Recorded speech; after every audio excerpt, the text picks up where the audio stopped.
Oh, I just want to thank you again for Casper, how wonderful the movie is. And I just want to share with you the way that I saw it. And we happened to, I was a flight engineer on C5 out of Newburgh, New York. And one day we took a few hours out of our well-deserved and well-needed crew rest to go see the movie. And how much fun going to see that movie with an entire Air Force air crew from New York. Wow. So you can appreciate how some of that went down. And it was such a blast. And I also can't, as I'm sitting in line here, I'm suddenly realizing something interesting. 20 years in the military, looking like Casper did in the movie, and I suddenly retire. And now I grow my hair out like Dina. It did not occur to me while I was in line. It wasn't meant to be, but there you go. But if you shave, you and Dina, you can be your stunt double.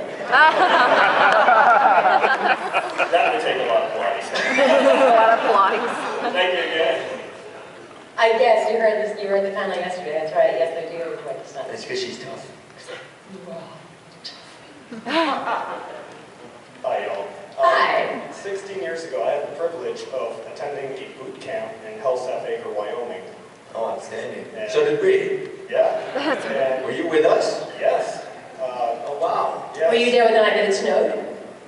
I don't think so. Oh. I was with an L squad, short Asian guy. I believe he was one of the stunt coordinators as well. Oh. But I remember you two, because you were pretty dang cool.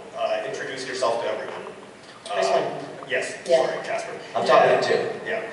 And there were 3 ladies in my squad. I had no idea who you were at the time, but they made it a point to let me know that you were Brenda's boyfriend on 90210. And so that was the way we all knew you. And Donna's. Yeah. Or Donna's. Excuse Yeah, I me. had to tell her she was beautiful. Yes. So, you were a bit more mean though, Dina. If I remember correctly, there was some... I'm sorry. I was a bit more mean. Yes. Meaning I didn't introduce myself to everybody on the planet? You made us drop and do 20. That's funny. I made you drop and do 20? I am 99%. It was a gorgeous woman, and I want to say... 99%? I know. So there's with that 1%? I'm an engineer. There's a little bit of a fudge factor. That's not mean to make you drop and do 20. That's love. She's trying to make you, maybe she was telling you something. What? You've changed my whole perspective. Why? Wait. Why did I make you drop and do 20? I'm still asking myself to this. It was just because Because she was mean? well, something must have happened. I just don't ask people to do that. That would be weird. I'm sure it was my fault. I'm sure it was I'm sure there was a reason behind it. I'm sure he deserved it. I'm sure if you asked him to drop and give you 20, Yeah. he probably deserved it. You're calling me nice, Trooper. I appreciate that. Appreciate the Starship Trooper there. But if Tina Meyer, Dizzy, asked you to drop and do 20, you better drop and do 20. In fact, why aren't you dropping and doing 20 right now? Why are you still standing? Why are you still standing? Oh no! Why are you one more time?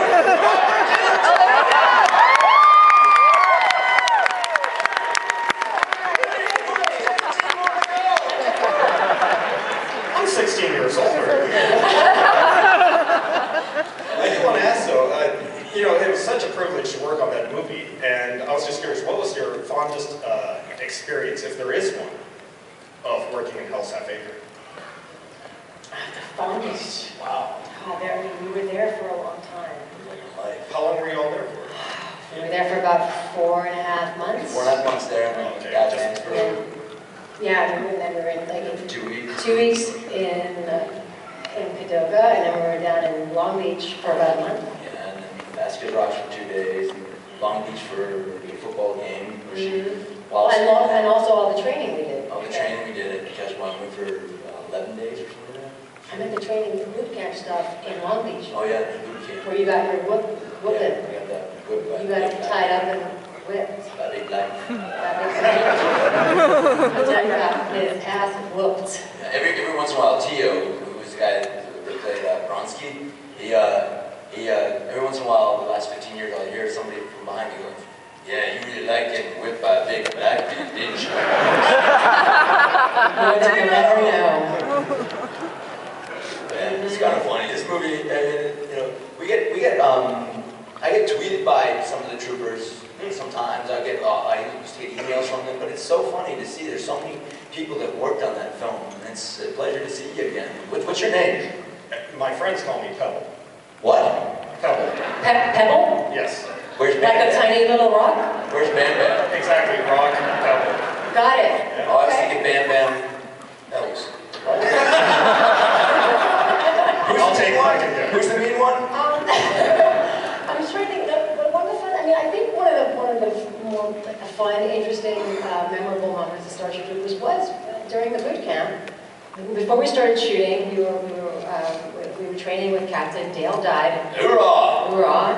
He was trying to teach us how to be real soldiers and not look like actors pretending to be soldiers, but to really give us that kind of organic soldier military experience. And we were camping. We were supposed to camp out for about 2 weeks in Hell's Half Acre prior to shooting, get acclimated to the altitude and what have you. And it was, I think, the first night that we were sleeping over. We had to pitch our own tents, like sticks and raincoat things, and they were called hooches, right? Yeah, hooches. We had to Get your hooch. Get in your hooch.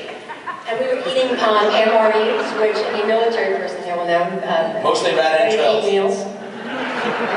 Mostly rat entrails. Yeah, mostly rat entrails. Really bad. But just to give us that whole Leftover from Nam.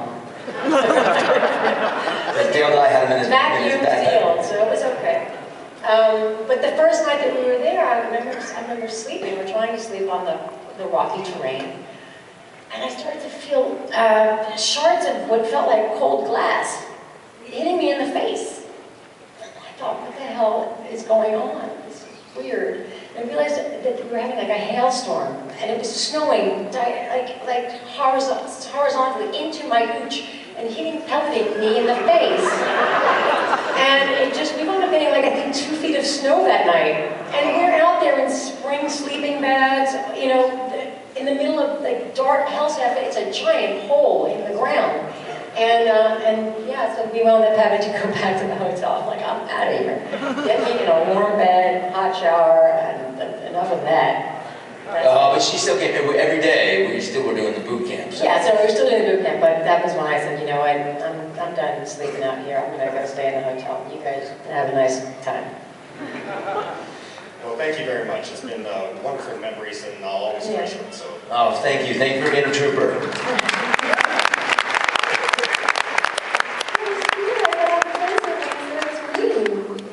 I think it's great that you were mean. That's a real Marine. Drop it, give me 20. I was a That's not mean, that's loving. mean.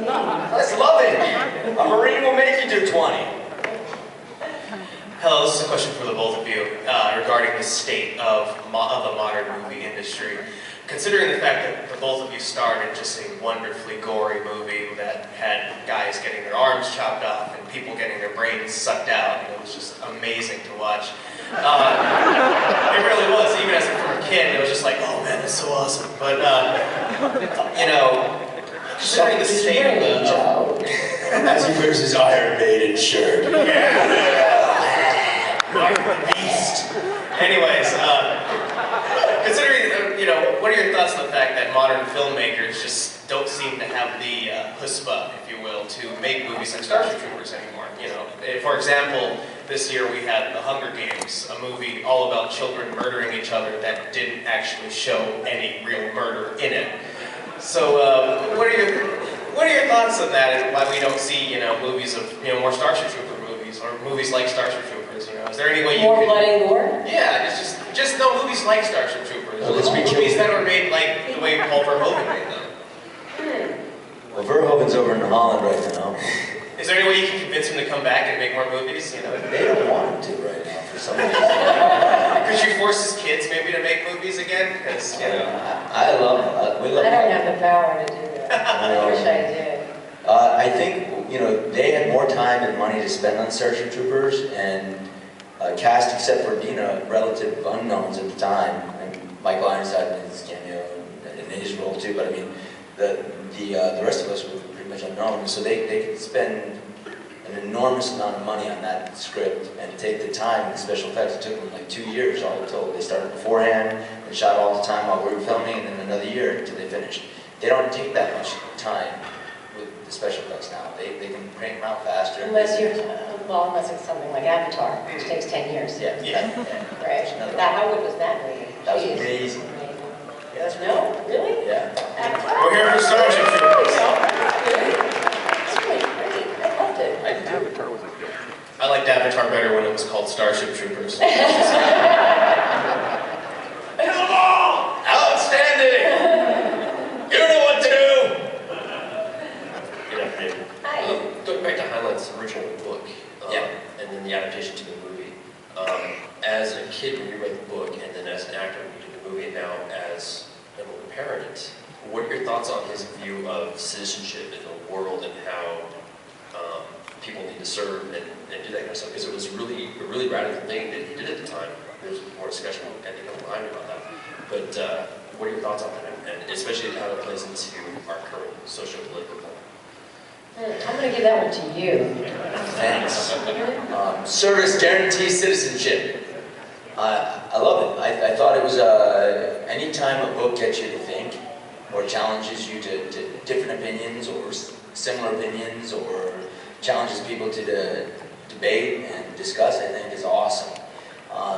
Having it be made by the people that made this film and changing it up a little bit and then also adding other elements into it that are satirical and also challenging you to think and challenging you to debate again and challenging people's opinions. We had people saying this was a fascist movie, a pro-fascist movie, an anti-fascist movie, a pro-war film, an anti-war film. We had people from Greenpeace loving it. I've had people say to me that both President Bush loved this film and President Clinton.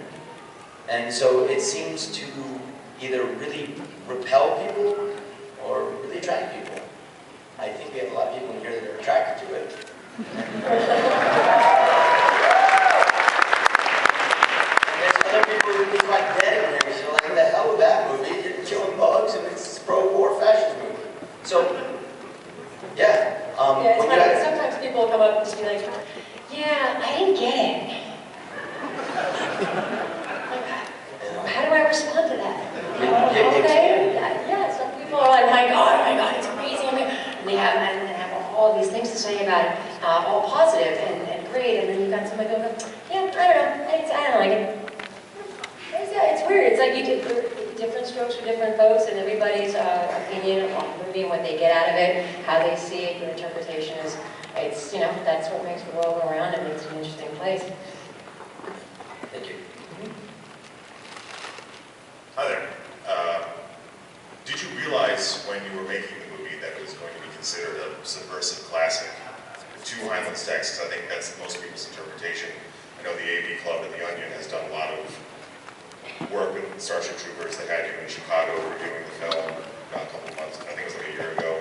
And it's kind of been seen as a subversive take on Heinlein's text. When you first read the script, had you read the novel beforehand? And if you had, did you think the movie was going to be perceived as subversive to Heinlein's text? I read the book after I had gotten the script and was cast in the movie. Okay. That's so I really didn't have any kind of, I didn't know even who Robert Heinlein was, forgive me, but I was doing my dance lessons and, playing dress up with my girlfriends and playing Barbie. That's what I was doing as a young child, not reading sci-fi novels. So I had no clue, I just read it for the background for the role. Yeah, I was killing bugs when I was a kid. I was killing them all. I guess, do you like the fact that the film has kind of achieved greater success, perhaps, in its history than necessarily at the time? Because I know there was, I remember people were saying how the movie wasn't successful, although I disagree with that, but now in the time that it's been out there, that it's more perceived as like a modern classic than necessarily. You're asking if we're happy with that? I think it would be safe to say that, yeah. Were you at the time, were you disappointed that you weren't getting the claim that the movie deserved? Look, for me, when I enter into a film for the character, I read the script. If it's something that looks interesting, that looks like it's going to be fun, something that I'm going to grow from, you know, that's why I go into a film. I love acting. What happens to the film afterwards is out of my hands, and I don't really. I mean, look, it's always great to be involved in a successful film, but it's kind of, for me, it's about the experience. It's about the actual location and the actors that I get to work with, and the crew, and the producers and the director. For me, it's about the overall experience of actually making the film, not so much what happens afterwards. Although, of course, if you can choose what's going to happen to the film, you would obviously want it to be a successful film. Having said that, to me, it's about the experience and just the joy of what I do, and